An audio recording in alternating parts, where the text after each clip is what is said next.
unashamed desire. The stigma Christian women face for wanting marriage. Over the past 11 to 12 years, I've navigated the single and dating landscape, gaining invaluable insights. My journey has installed a deep desire to advocate for singles who often feel overlooked, underseen, and forgotten. I've realized that every experience, whether challenging or not, has shaped me into a resilient and strong individual. For many years, I have been vocal on social media about my singleness and abstinence journey. While most of the conversations stemming from my openness have been positive, primarily with married women. One instance that stands out when a married person questioned my decision to remain single, implying that I was missing out on life.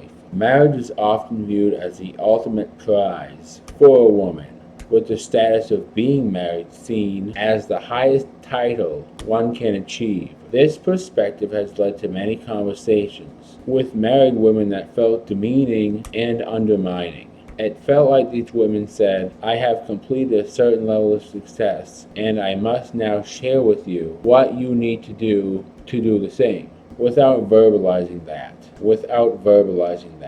Although I am aware about the misconceptions of marriage, these conversations felt very isolating. I would untangle these misconceptions in many of them and provide a voice for the voiceless single women, advocating for their desires and experiences to be acknowledged and respected. Two things can exist at the same time. It's a quote I remember from an old friend that was incredibly liberating. We often feel the need to choose one thought or emotion over another, but in reality they can coexist and be equally valid. The stigma surrounding my desire for marriage became more and more evident as I had these conversations with married women.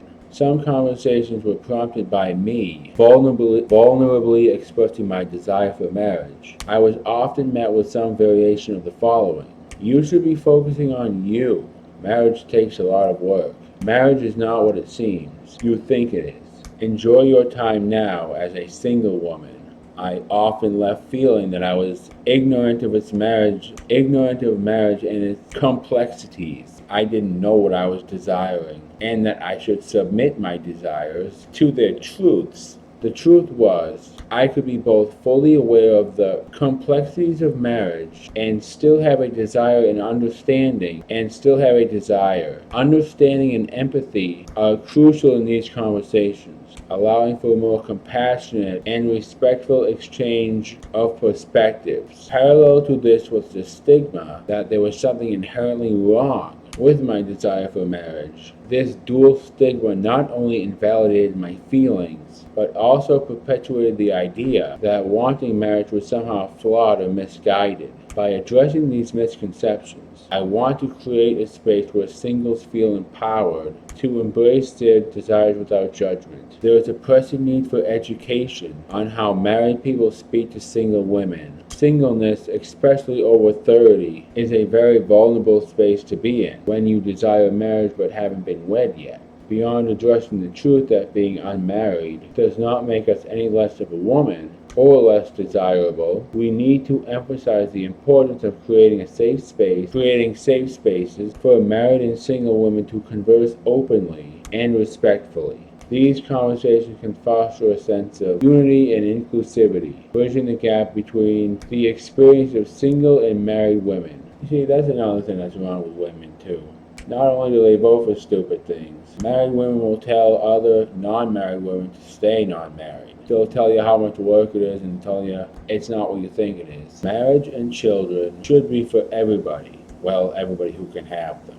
One man, one woman, but that's not what this video is about. I don't think we need safe spaces for single and married women to talk to each other. Everybody knows this. Marriage will improve anyone's life. If I had a wife to do my stupid videos with me, my life would be improved a little bit. In fact, if you're a married woman, it is your duty. If you know a single woman, it is your duty to try and help them find someone. Whether it's a single male friend you know, whether it's going to a club with them, just help them out. Marriage is for everybody. It is indeed the best option to improve your life.